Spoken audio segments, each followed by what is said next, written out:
त्याच्यातून विकास होतो तीन. तर आता काही जण काय करतात, त्या ग्रहाचा अंगठा तुमचा उजवत होईल, अमुक होईल, उत्कर्ष होईल म्हणून ह्या बोटात अंगठी घालतात. बरेचशा लोकांच्या बघितले मी, या बोटात अंगठी घालायची नाहीये. ही बोट मातृपितृ ऋणानुबंधांचं आहे म्हणून दादा नेहमी सांगत असे. किंवा कुठलीच अंगठी तुम्ही घालायची नाहीये. का तर ती अंगठी ज्या कलर कमी म्हणून घालायला सांगितली असती, तो कलर बॅलन्स सांगायला काढा म्हणून सांगायला येत नाही तो. पण ओंकार साधनेतून ती कलरचा बॅलन्स आपोआप होतो. म्हणजे ओंकार साधनेने काय होत नाही, दादा सांगितलं क्वेश्चन मार्क, सगळं काही होतं. म्हणून अंगठी घालायची असेल तर प्लेन किंवा साधा खडा. आणि मंगळसूत्रामध्ये प्रत्येक त्यांच्याकडे पवळी घालतात. त्यांनी घातलं म्हणून हे ह्यांनी घातलं, पवळं घालायचं नाहीये, पवळं लाभत नाही. या मुख्य गोष्टी दोन लक्षात ठेवा.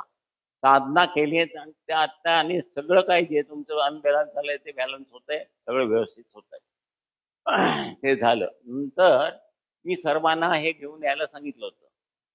सर्वांनी आणलंय का? आहे का सगळ्यांच्या हातात? ते बघितलं का? वाचलं?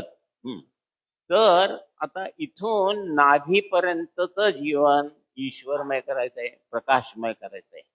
प्रकाश आता इथं अंधार जर असेल आणि तुम्ही रस्त्याने जात असताना झाडाला कैरी लागली असेल तर ती कच्ची आहे का पिकली आहे कळेल का? म्हणजे प्रकाश असेल तर काय होईल, हिरवा रंग दिसेल, ती कच्ची आंबट आहे. आणि पिकलेली पिवळी दिसली तर ती गोड आहे. म्हणजे प्रकाशाचा अर्थ ज्ञान. तर ही सबंध शरीर गुरुशक्तीच झाल्यावर ती प्रकाशमान होतात आणि तुम्हाला ज्ञानमय अवस्था प्राप्त होती. ज्ञानेश्वर कुठल्या शाळेत शिकायला गेले नव्हते, तुकाराम कुठल्या शाळेत शिकायला गेले होते, पण अभंग कसे लिहिले, नाभी कुठल्या शाळेत गेली होती. त्यांचा जो एवढा विकास झाला होता त्या प्रकाशामध्ये त्यांनी त्यातलं ज्ञान शोधून तुमच्याकडे पोहोचवलं. तसं तुम्ही ज्ञानी व्हायचंय, बरोबर आहे. म्हणून आता दुसऱ्या सेमिनारमध्ये दादानी हे सांगितलेलं आहे.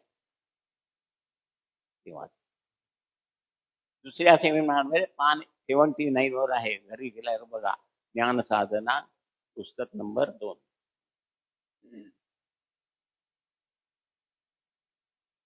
देहाचे कोश अशी आहेत. ब्रह्मरंध्र, स्थूल देह. देहाचे कोश असेच आहेत.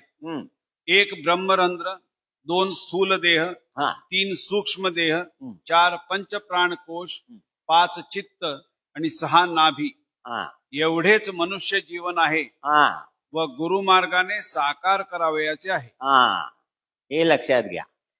तुम्हाला बरोबर कल्पना येण्यासाठी उभा कापलेला कांदा डोळ्यासमोर आणा, म्हणजे त्याचे थर कसे दिसतात. तो अगदी शेवटी अगदी बारीक थर दिसतो भरीव दाखवलेला. ती त्या 19 माध्यमातली चित्त ही अवस्था जी आहे ती.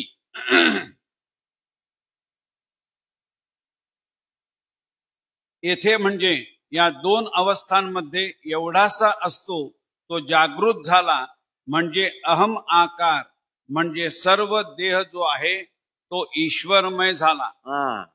इथे जो आहे अग्नी, जठराग्नी, पोटात आग पडली, मला भूक लागली म्हणतो, म्हणजे तो पहिल्यांदा गुरु भेटायच्या आधी नुसतं अन्न खाल्लेलं पचन करत होता.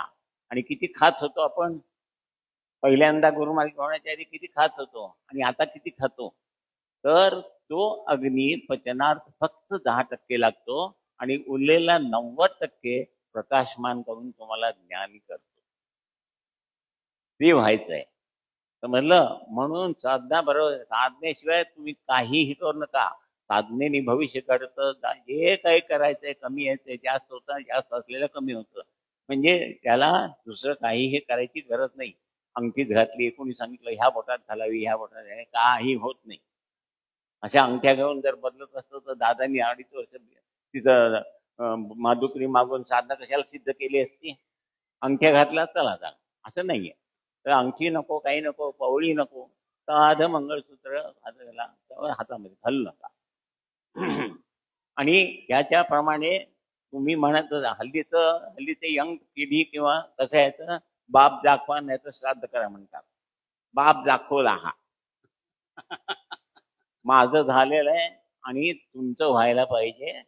म्हणून हा चार्ट अनुभा आणि व्यवस्थित साधना करा, असा तुमचा विकास होईल आणि हाताच्या मुंग्यातून सुद्धा शक्ती येईल आणि तुम्ही जे बोलाल ते खरं होईल. तुम्ही चांगलं बोलायला शिका.